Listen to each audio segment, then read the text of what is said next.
Omar Marmoush, one of Barcelona's targets to strengthen its attack.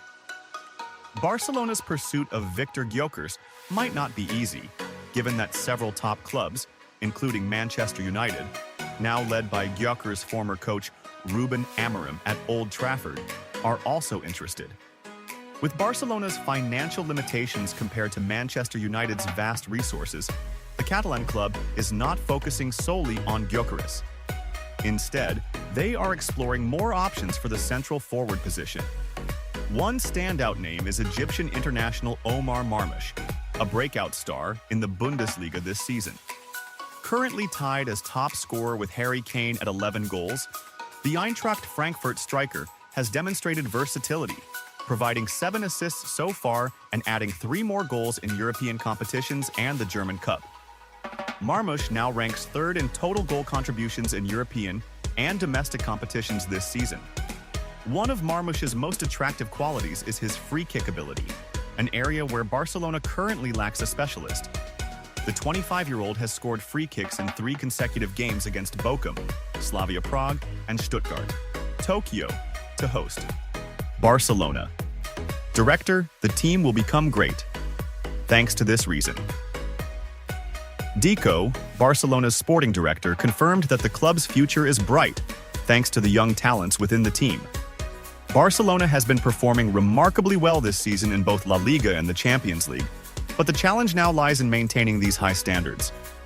Deco expressed his admiration for Gavi, telling Catalonia's Mundo Deportivo, "Gavi embodies everything that Barcelona represents." He added, "Gavi is an exceptional player. His character and qualities reflect everything a footballer needs. Although he hasn't reached the age of 20, he shows a maturity akin to someone aged 26 or 27." Deco emphasized Gavi's bright future at Barcelona, saying, "The world is at his feet, and I don't think there's a better club for him than Barcelona." Deco continued, "I see Barcelona's greatness thanks to players like Gavi, Cubarsí, Lamine Yamal, Rafinha, and Dani Olmo." He concluded by saying, "I hope Gavi stays with the club for many years, and I believe he wants to remain at Barcelona just as Pedri does." Barcelona. Targets. 3 free transfers for the summer. After a great start to the season, Barcelona, led by Flick, appears to be the favorite in the race for the La Liga title this season. However, as we enter the international break, coach Hansi Flick has begun planning for the upcoming season, particularly eyeing 3 players who could join the club on free transfers next summer. Barcelona's 3 targets for 2025. One of Flick's primary targets is Joshua Kimmich. The Bayern Munich star and German international is a familiar figure to Flick, who coached him both at Bayern and the national team. Kimmich's versatility in excelling in multiple roles, whether in central midfield or at right back, makes him an extremely valuable player. His tactical intelligence and deep understanding of Flick's system would allow for a seamless transition to Barcelona's lineup, adding defensive stability and creative dynamism. Another option for Flick is Alphonso Davies, as he looks to strengthen his defensive unit.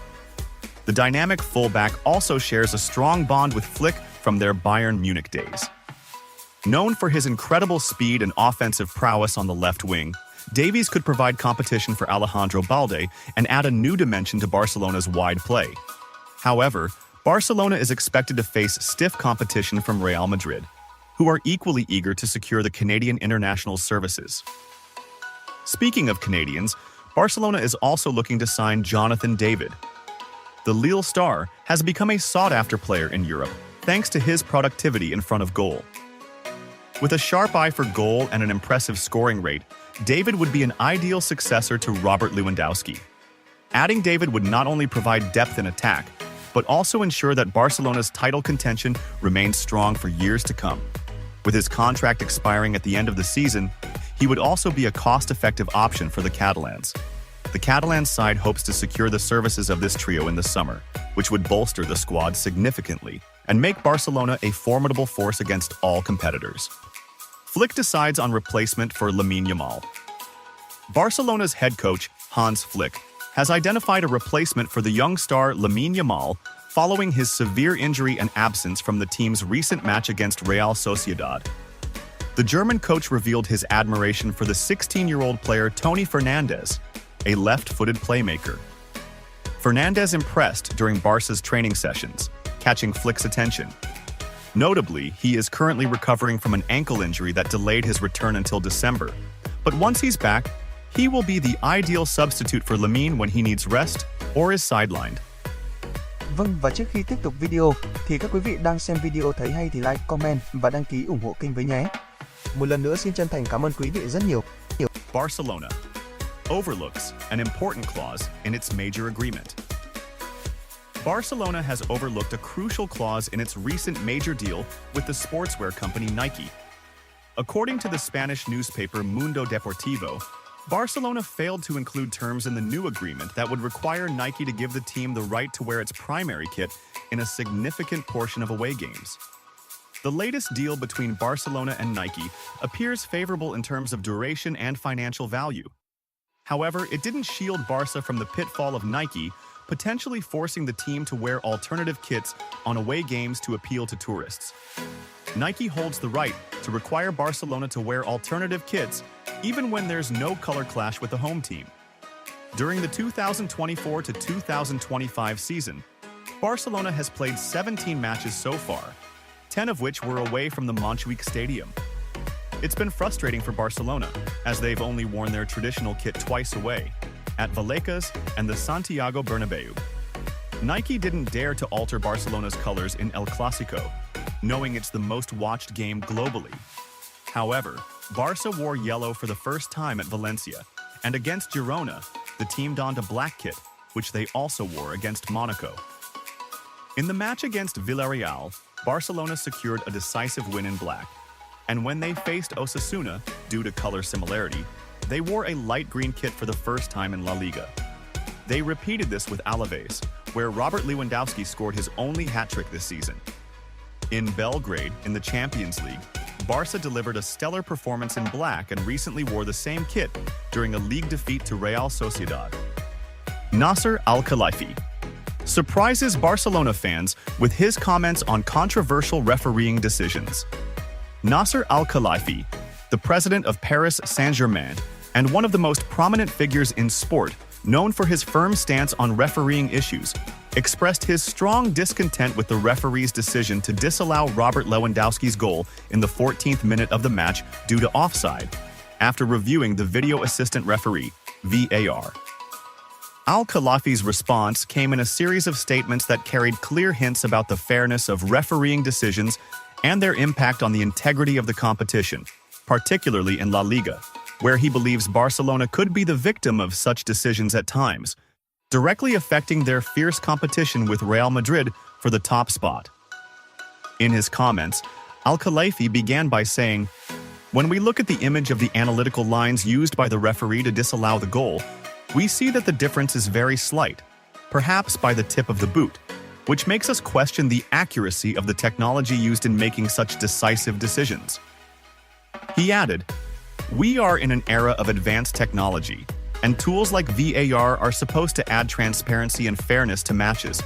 But in this case, the disallowed goal was neither transparent nor fair, especially when footage shows that the defender's foot was ahead of Lewandowski's. These fine details can lead to critical decisions, and we need more clarity and certainty in their use."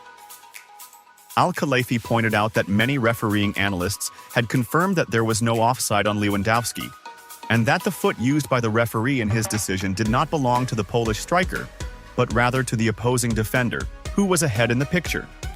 He added, "If there is any doubt, even the slightest, the priority should be given to the attacker, especially if the forward movement is not as clear as daylight.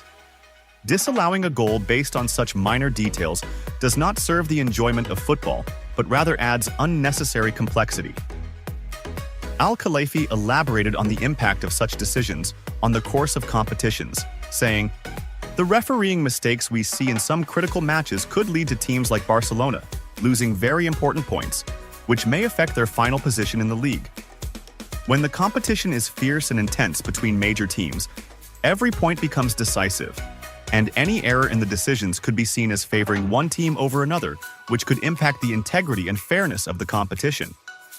Such decisions benefit teams like Real Madrid, who indirectly gain from Barcelona losing valuable points due to refereeing errors.